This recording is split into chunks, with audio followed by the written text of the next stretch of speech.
It's Mindset Monday, coming at you with energetic and tactical tips to help you level up your life and your week. Let's get it.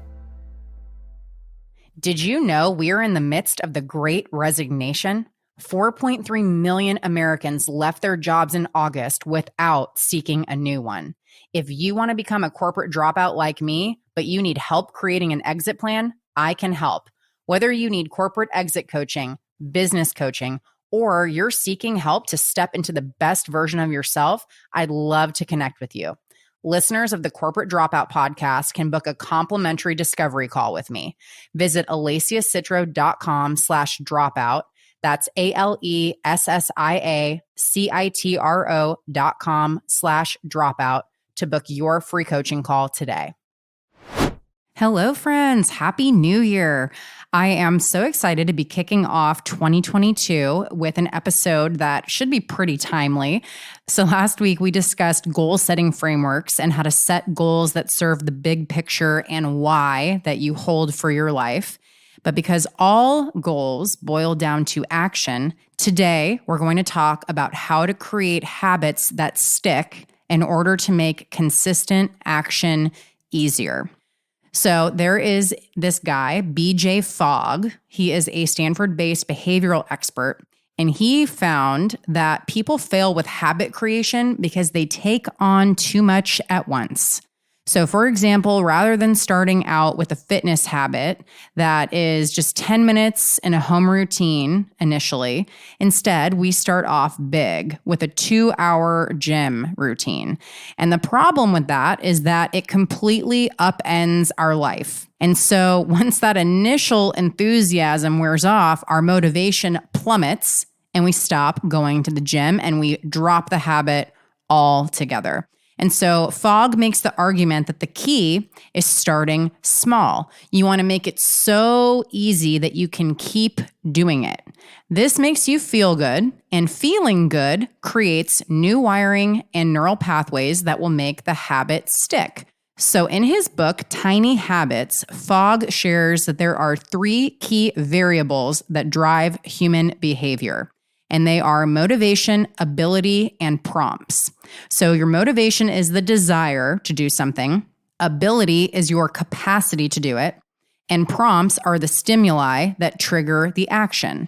What he says about motivation is that it's great for one-off feats, but not for sustained change. Motivation can wane. And so it needs to be something that you have the ability to do and that you can do without much or any friction once that motivation has faded. And so what you can do is you can design prompts that trigger your desired behaviors or desired habits. For example, Fogg, the author, wanted to work on his fitness. And so he looked for a prompt that would happen multiple times a day that he could attach a behavior to. And what he chose was going to the bathroom. So every time he flushed the toilet, he did 2 push-ups. So it's quick. 2 push-ups would take you, less than 5 seconds to complete. It's easy to do. And years later, the author is still doing push-ups every time he goes to the bathroom. So there are a few things to consider when you design the prompt that will get you to perform the action to create the habit that you're looking for. And so the 3 considerations are location, frequency, and theme. For example, if you work in an office, doing push-ups in the office bathroom might not work. Whereas if you work from home, that might be a great prompt. The next thing is frequency.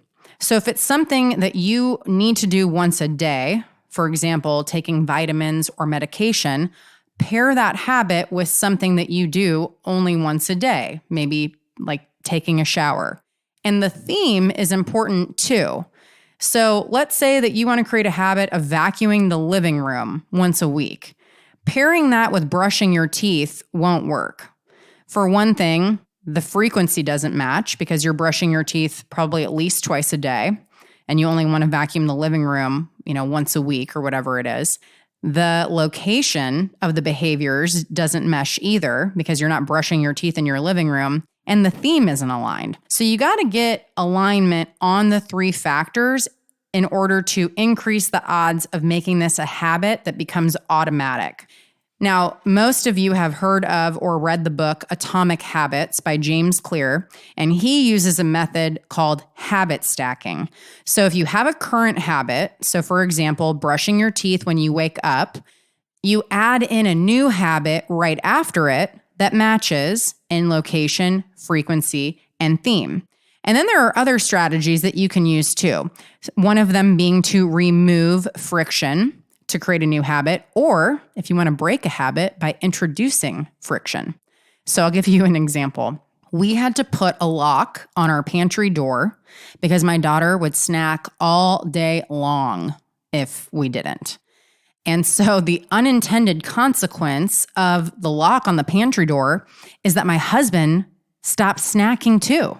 This small amount of friction created by needing to unlock the door is what broke the habit.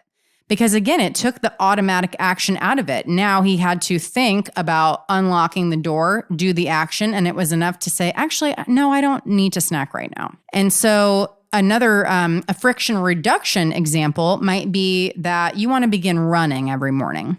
So what can you do to remove the friction in order to make that easier to do? You could lay out your workout clothes the night before and put your running shoes right there too, right by the bed or right by where you brush your teeth. This will serve as a prompt and reduce the friction. And I've read somewhere, I can't remember where it was, it might have even been in Atomic Habits, that when you're starting to create this habit of running every day, you know what? Maybe all you end up getting done is just putting your running shoes on, and that's it. Or maybe it's taking a couple steps. That sounds so insignificant, but shavings make a pile, and it's these little actions that will start to rewire. There are a few more things that you can do to make habits stick too. So the first is to reward yourself. There are habit tracking apps. One that I use is called Productive, and it will track your habits in streaks. So for example, maybe at 7 days in a row of performing this new habit that you're looking to create, you treat yourself to something. And so you're going to get a dopamine hit from seeing the streak build up and from the reward, which is going to help you wire in the new habit. Another thing that you can do is you can prime your environment to support you. So let's say eating healthy is a habit you want to create. Eliminate all the junk food from your house. Eliminate the temptation.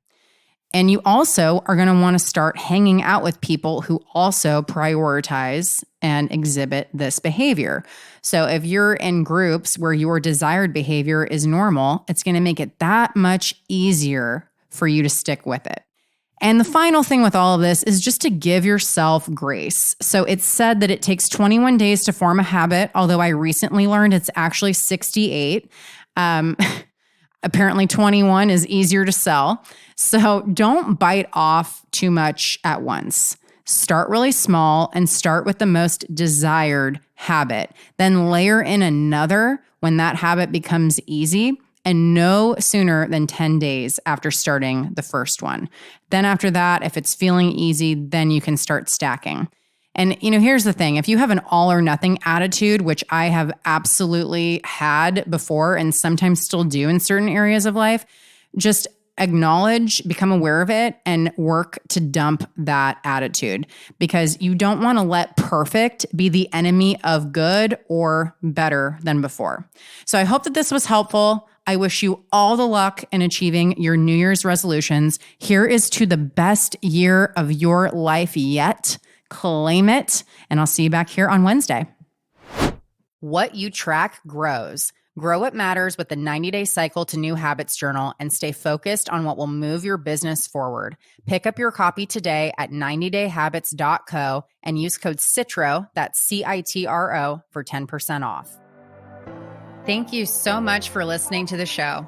If today's episode added value to your life in some way, please subscribe, leave a 5-star review, and share it with someone who needs this. I'd love to connect with you on Instagram and hear how the show has inspired you. So tag me or slide into the DMs. Find me at Corporate Dropout Official or Alacia Citro. That's ALESSIACITRO and 2 underscores. Until next time, remember that you're a badass, stay focused, stay hungry, and dare to drop out.